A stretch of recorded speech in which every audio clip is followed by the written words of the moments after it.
الوصفة اللي مفيش اتنين بيختلفوا عليها، مهما نعمل وصفات، مهما نعمل اختراعات وابتكارات، هتفضل محببة لكل الناس. مفيش حد ما بيحبهاش من كبار لصغار. المكرونة بالبشاميل اللي هنعمل مع بعض النهاردة أحسن وأجمل مكرونة بشاميل ممكن تعمليها. هنعملها من الألف للياء. تابعي معايا الفيديو للآخر عشان تعرفي كل تفاصيلها. متنسيش تدعميني بلايك وشير وكومنت حلو كده زيك، ويلا بينا نشوف الطريقة.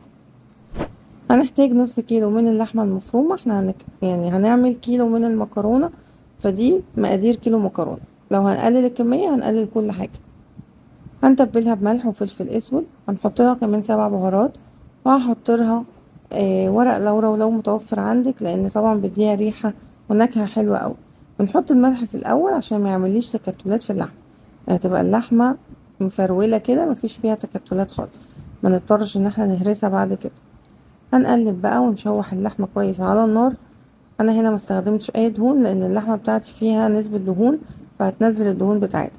فما احتاجناش ان احنا نحط زيت او سمنة، هي هتنزل كل حاجة اهو. هنشوحها كويس. في المرحلة دي طبعا بنكون بنقطع بصلة صغيرة، وهنبدأ ان احنا نضيفها على اللحمة بعد ما شوحناها كويس جدا. هننزل ببصلاية صغيرة متقطع، تعصيجة اللحمة العادية خالص.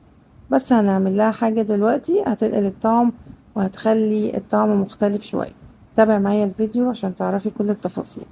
هنحط بقى ملح وفلفل على البصلاية. تبلنا البصلاية بملح وفلفل اسود، واحنا كل حاجة بنضيفها بنتبلها معاها علشان ما نزودش الملح قوي ويبقى زايد مننا. هنقلب بقى كويس اللحمة مع البصل، وهنسيبها لحد ما تدبل معاها وتاخد من ريحة وطعم اللحمة اهو. هنا خلاص تمام. هنبدأ بقى نعمل خطوة حلوة قوي هتخلي لك اللحمة ليها نكهة مختلفة. هنجيب معلقة من الصلصة ونص كوباية مية. هنتبلها بشوية زعتر لو متوفر عندنا الزعتر، بيخلي ريحتها حلوة جدا. هنحط لها كمان ملح وفلفل اسود. حطينا معلقة من الزعتر، حطينا معلقة من الفلفل الاسود، حطينا معلقة صغيرة من الملح، كل دي معالق صغيرة. وهقلب كويس لحد ما يبدأ الصلصة تدوب مع المية.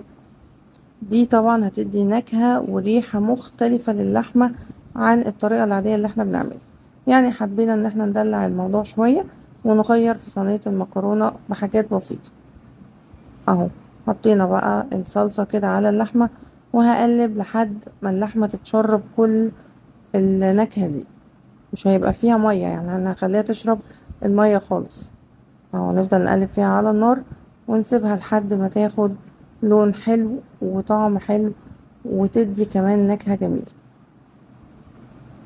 كده خلاص اللحمة وصلت للسوا بتاعها، خلاص هي كده جهزت معايا. هنركنها بقى وندخل على الخطوة اللي بعدها. يلا مع السلامة بقى يا لحمة، انتي اركني شوية كده على جنب وهنجيلك تاني. مع السلامة. هنبدأ بقى ندخل في المرحلة اللي بعد كده. هنعمل البشاميل عشان ما تتلخبطوش. 5 معالق من السمنة، 5 معالق من الدقيق. ممكن تحطوا زيت، يعني انا حطيت سمنة على زيت، بس انا هنا طبعا مضاعفة الكمية. يعني المقادير اللي انا بقولها لكم دي 5 معالق سمنة على 5 معالق دي بتاخد كيلو من اللبن. وعلى فكرة مش شرط ان احنا نستخدم كل الكمية لبن، ممكن نحط مرقة دجاج ونزود مية عادي بتبقى طعمها حلو قوي. هنا حطينا خلاص الدقيق مع السمنة، وهقلب كويس قوي لحد ما الدقيق يبدأ يستوي معايا اهو. بصوا، هنقلب بقى لحد ما احس ان ريحة الدقيق بدأت تطلع كده، تحسي خلاص ان هو دخل في السوا. ولكن ما بلسعوش، دايما نقلب وايدينا فيها عشان ما تتلسعش، عشان لو اتلسعت هتتحرق من تحت وهتديكي لون بني كده وطعم كمان محروق، فتبقى طعمها مش حلو. هنقلب ايدينا فيها لحد ما تحسي ان انت شميتي ريحة الدقيق وعملت فقاقيع كده ولونها برضو ما اتغيرش. هنزل باللبن بتاعي مرة واحدة. انا هنا مضاعفة الكمية فحطيت 2 كيلو من اللبن، وممكن تحطي كيلو ونص وتزودي مية وتحطي مرقة دجاج، وممكن تحطي كيلو وتزودي مية وتحطي مرقة دجاج عادي خالص. يعني بصي، في كل المراحل بتطلع طعمها حلو فعلا. هنقلب بقى كويس جدا وايدك فيها علشان ما تعملش تكتلات، يعني ايدينا فيها تقليب مستمر تقليب مستمر عشان تبقى ناعمة وقوام كريمي زي ما انت شايفة كده. ما بنسيبش التقليب خالص، يا معلقة خشب يا المضرب اللي هو اليدوي ده. هنتبلها بشوية ملح، شوية فلفل اسود، هحط لها كمان مكعب من المرقة، وهنقلب. مكعب المرقة بينقلها على فكرة، يعني بينقلها وبينقل الطعم، بيخلي طعمها حلو جدا. وهقلب كويس بقى. هنا بقى ممكن تدلعيها بقى، تحط لها جبنة كريمي لو عندك جبنة موتزاريلا حطي، جبنة شيدر حطي، جبنة رومي حطي. انا حطيت جبنة موتزاريلا، يعني حطيت لها قطعة كده من الجبنة موتزاريلا. وطبعا دي زي ما بقولك حسب الرغبة، دي اختياري، لو مش متوفرة عندك ما تحطهاش. حطي جبنة كيري، جبنة كريمي زي ما انت عايزة. ممكن ما تحطيش جبن خالص، يعني حسب ما انت متوفر عندك استخدميه، وبرضه هتطلع حلو. خلاص هي كده جهزت معايا، هنسيبها برضه تبرد شوية. في المرحلة دي بقى هنجيب مية نغليها، وهنحط معلقة من الملح، وهنبدأ نسلق المكرونة. انا استخدمت كيلو من المكرونة، هنزل بيه مرة واحدة اهو، وهديها تقليبة. محطش غير ملح بس، محطش زيت.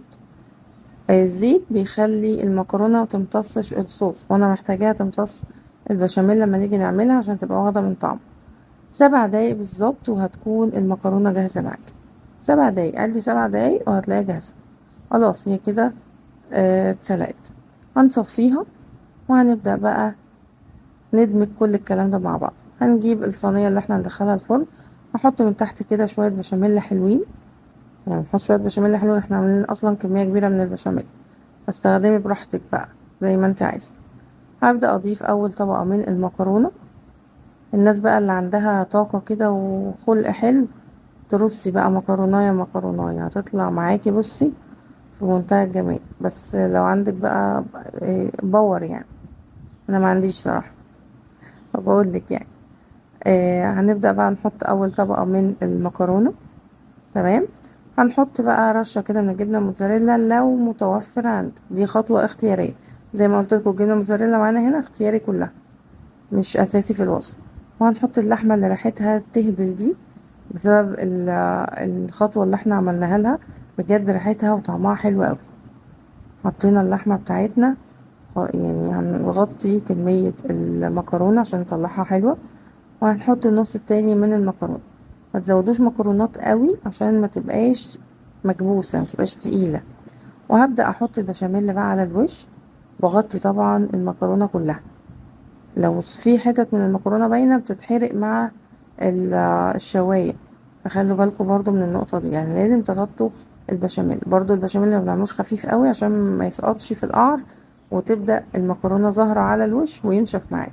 لا احنا بنعمله قوام كريمي كده زي ما انتم شايفين. هنا برضو هنغطي الوش بجبنة موتزاريلا لو متوفرة، ودي برضو خطوة اختيارية.